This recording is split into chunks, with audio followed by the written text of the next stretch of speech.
الحمد للہ وحدہ والصلاة والسلام علی من لا نبی بعد اما بعد اعوذ باللہ من الشیطان الرجیم بسم اللہ الرحمن الرحیم لقد کان لکم فی رسول اللہ اسوۃ حسنہ صدق اللہ العظیم۔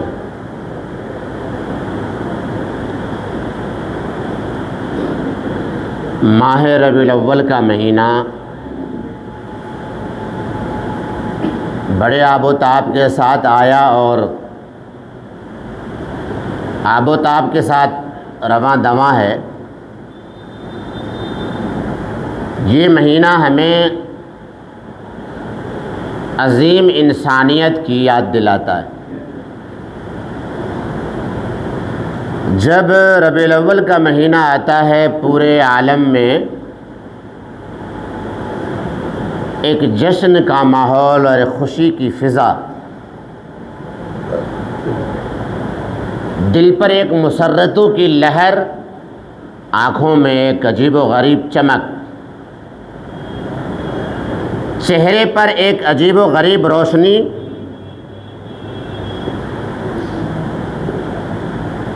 اور گویا کہ پوری کائنات فرحت و شادمانی میں ڈوب جاتی۔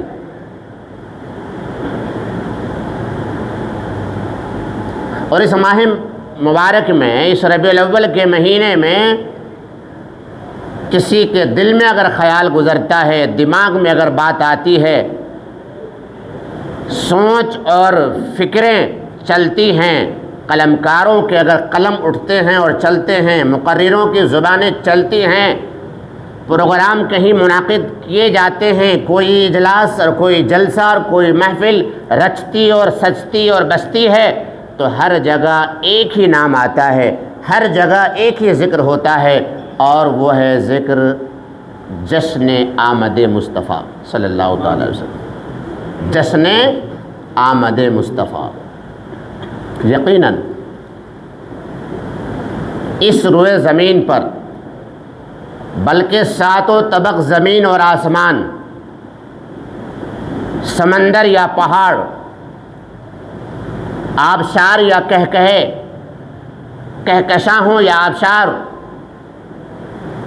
سیارے ہوں یا ستارے، چاند ہو یا سورج، فرشتوں کی جماعت ہو یا جناتوں کی جماعت ہو، یا بنی نوع انسانیت کی جماعت ہو یا دیگر مخلوقات ہو،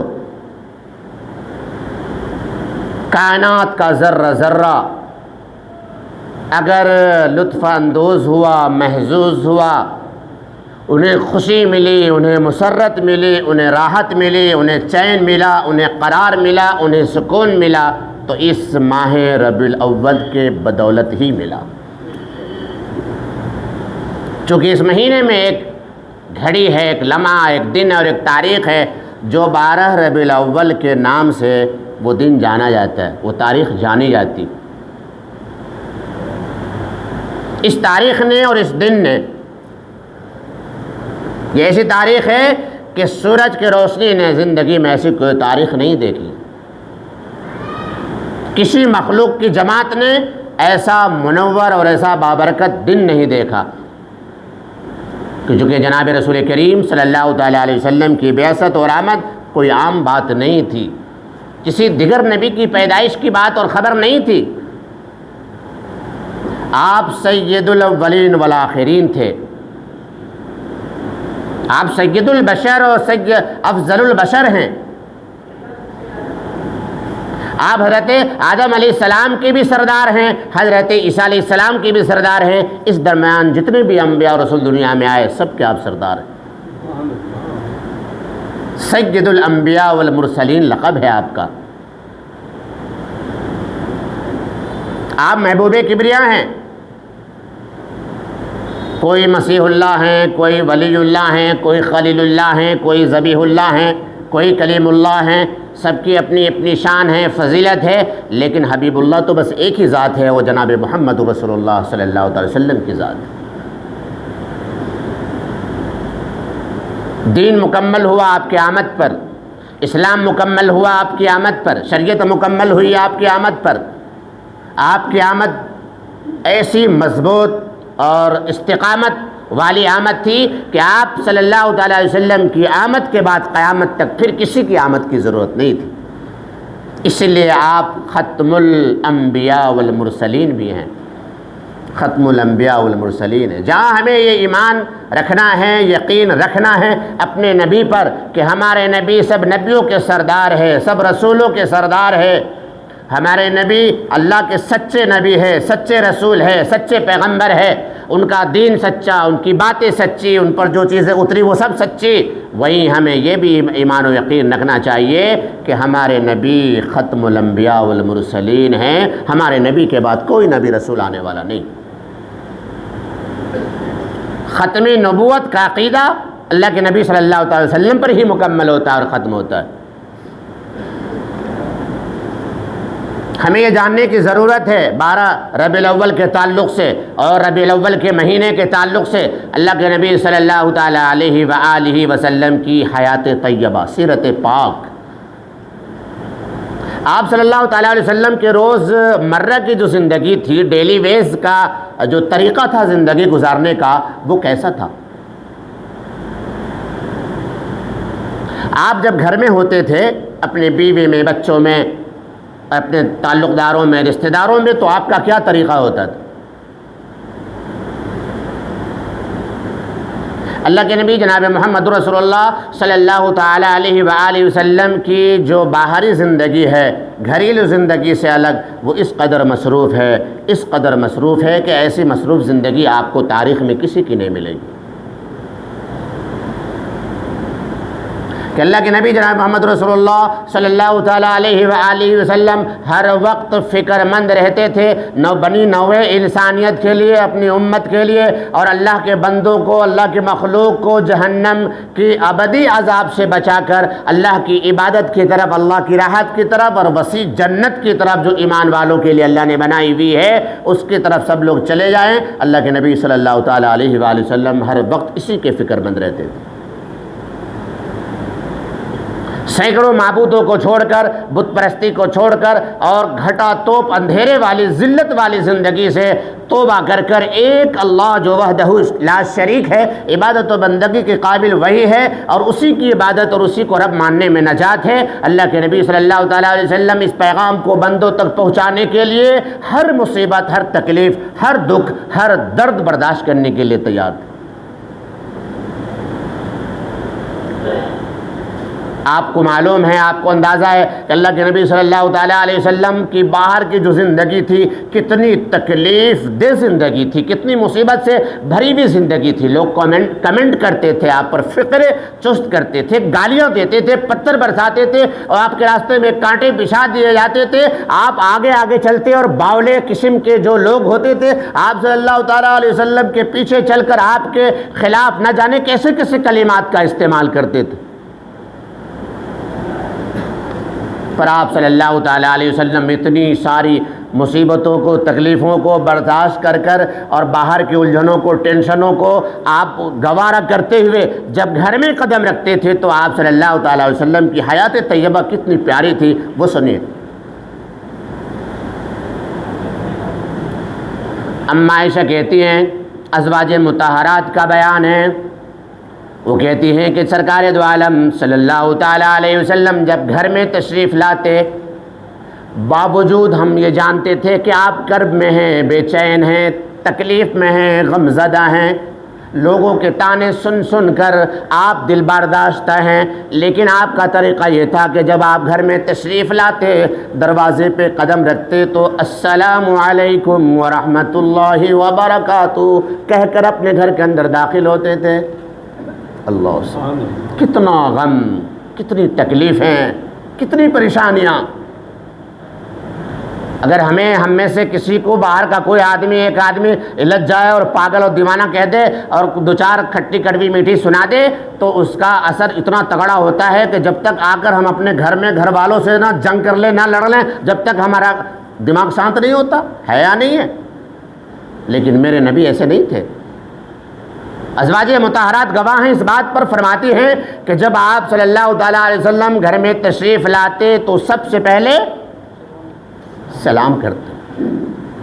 سلام کرتے اور سلام کے ساتھ ساتھ آپ صلی اللہ تعالیٰ علیہ وآلہ وسلم کے چہرے مبارک پر مسکراہٹ ہوتی، مسکرا کر حشاش بشاش ہو کر تر و تازگی کے ساتھ، خندہ پیشانی کے ساتھ، کہ گھر والوں کو یہ نہ لگے کہ میں کسی غم میں، مصیبت اور تکلیف کے اندر ہوں، مجھے باہر کے لوگوں نے بہت ستایا ہوا ہے، نہ نہ نہ نہ نہ، بہت آرام سے شگفتہ حالی کے ساتھ، خوش مزاجی کے ساتھ، چہرے پر مسکان لیے ہوئے، لب پر ہلکی سی مسکراہٹ لیے ہوئے گھر کے اندر داخلہ فرماتے، انٹری کرتے اور فرماتے السلام علیکم اللہ الصمد۔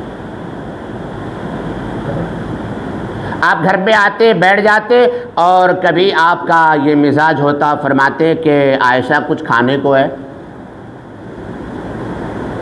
ہاں یا رسول اللہ، ابھی لے کر آئی۔ جو کچھ ہوتا آپ کے سامنے پیش کر دیا جاتا اور آپ صبر و شکر کے ساتھ کھا لیتے۔ کئی بار ایسا ہوتا کہ آپ باہر سے تشریف لاتے اور خاموشی سے سلام کر کے، مسکرا کر، جو آپ کی عادت شریفہ تھی، اور آ کر بیٹھ جاتے، کچھ مطالبہ نہیں کرتے۔ اماں عائشہ جو کچھ ہوتا لا کر پیش کر دیتی اور آپ صلی اللہ تعالیٰ علیہ وسلم تلامر فرما لیتے۔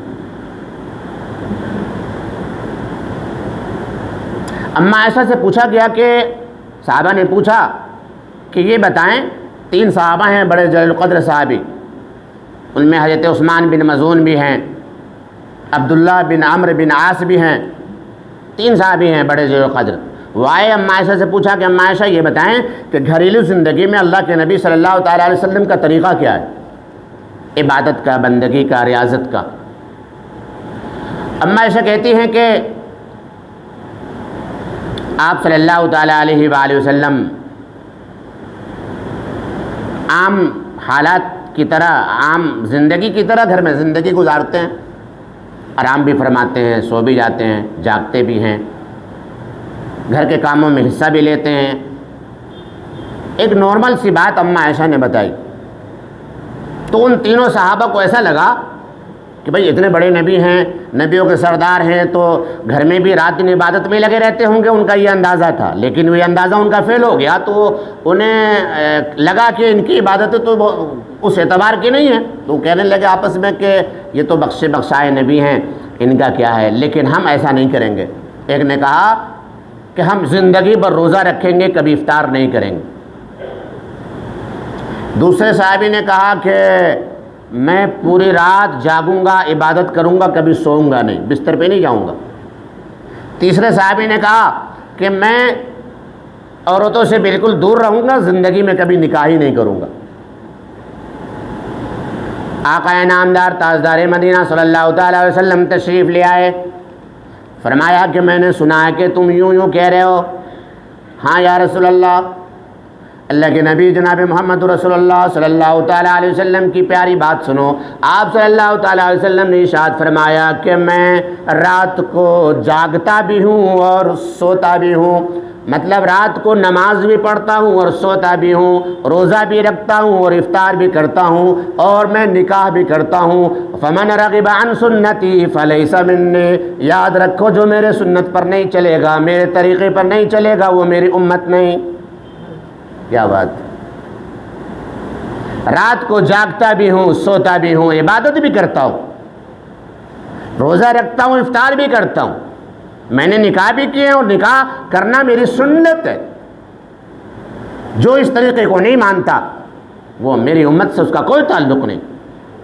گویا کہ ہمیں بتایا گیا، گھریلو زندگی ہمیں سکھائی جا رہی ہے کہ عبادت کا دھن سوار ہو تو اتنا نہ ہو جائے کہ بیوی بچوں کے حقوق ختم ہو جائیں۔ پوری رات پتہ چلا مصلی بچھا کر بس نماز ہی پڑھ رہے ہیں، بیوی بچوں کا حق کوئی ہے۔ ٹھان لی، قسم کھا لی کہ مجھے پوری زندگی روزہ رکھنا ہے، صحت ہوائی ہو گئی، اور پتہ چلا کہ صاحب پوری زندگی روزہ رکھ رہے ہیں، کوئی مطلب نہیں۔ اللہ کو پسند نہیں ہے عمل۔ آرام بھی کیجئے، یہ جسم کا حق ہے، عبادت بھی کیجئے، اللہ کا حق ہے۔ سوئیے بھی اور جاگیے بھی، کھائیے بھی، روزہ بھی رکھیے۔ حضرت حسن رضی اللہ تعالیٰ اپنے والد حضرت علی سے روایت کرتے ہیں کہ اللہ کے نبی جناب محمد رسول اللہ صلی اللہ تعالیٰ علیہ وآلہ وسلم نے اپنے گھریلو زندگی کے گھریلو وقت کے 3 حصے فرمائے تھے، 3 حصے کیے ہوئے تھے۔ ایک حصہ اللہ کی عبادت کے لیے، دوسرا حصہ اپنے گھر والوں کے حقوق اور معاشرت کے حقوق کے لیے، اور تیسرا حصہ اپنے نفس کی راحت کے لیے۔ 3 گویا کہ اس وقت کو 3 حصوں میں ڈیوائڈ کیا ہوا تھا آپ صلی اللہ علیہ وسلم۔ جو حصہ اللہ کی عبادت کے لیے تھی وہ عبادت کے لیے، جو حصہ اپنے بیوی بچوں کے لیے آپ نے متعین کیا ہوا تھا وقت کا وہ انہیں دیا جاتا تھا، اپنا جو حصہ آپ صلی اللہ علیہ وسلم نے اپنے نفس کی راحت کے لیے، آرام کے لیے منتخب کیا ہوا تھا، اس میں سے بھی زیادہ تر جلیل القدر صحابہ، بڑے صحابہ کے لیے وہ اس بیچ میں آتے، آپ ان کو نصیحت فرماتے، واعظ فرماتے، شریعت کی دین کی کوئی بات بتاتے، پھر وہ صحابہ جا کر عوام میں اس پیغام کو پہنچایا کرتے تھے۔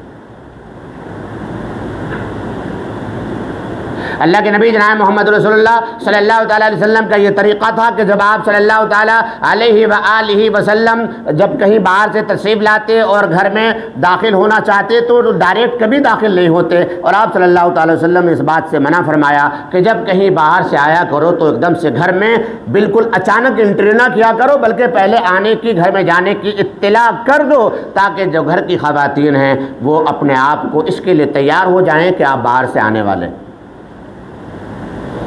اچانک انٹری کو منع فرمایا آپ صلی اللہ تعالیٰ وسلم۔ اما عائشہ کہتی ہیں کہ آپ صلی اللہ تعالیٰ وسلم رات کو آرام بھی فرماتے تھے اور اٹھ بھی جایا کرتے تھے، اور تہجد وغیرہ پڑھ کر تلاوت کر کے پھر آرام کرتے، پھر فجر کی نماز کو جایا کرتے تھے۔ بکریوں کا دودھ نکالنا ہو، جوتے سلنے ہو، ٹاکنے ہوں، آپ صلی اللہ تعالیٰ علیہ وسلم یہ سب کام اپنے ہاتھوں سے خود کیا کرتے تھے، اور باقی گھر کے کام میں بھی ازواج مطہرات کا ہاتھ بڑھایا کرتے تھے۔ ضرورت اس بات کی ہے میں اور آپ سب نیت کریں، سب عہد کریں کہ انشاءاللہ ہم بھی اپنے گھر میں آپ صلی اللہ تعالیٰ علیہ وسلم کی زندگی کی طرح، حیات طیبہ کی طرح ہم اپنے گھر میں بھی رہیں گے، اور اپنے گھر والوں میں بھی سنت پیدا کریں گے جیسے ہمارے آقا صلی اللہ تعالیٰ علیہ وسلم نے ہمیں بتایا، سمجھایا اور سکھایا۔ اللہ تعالیٰ ہمیں عمل کی توفیق عطا فرمائے۔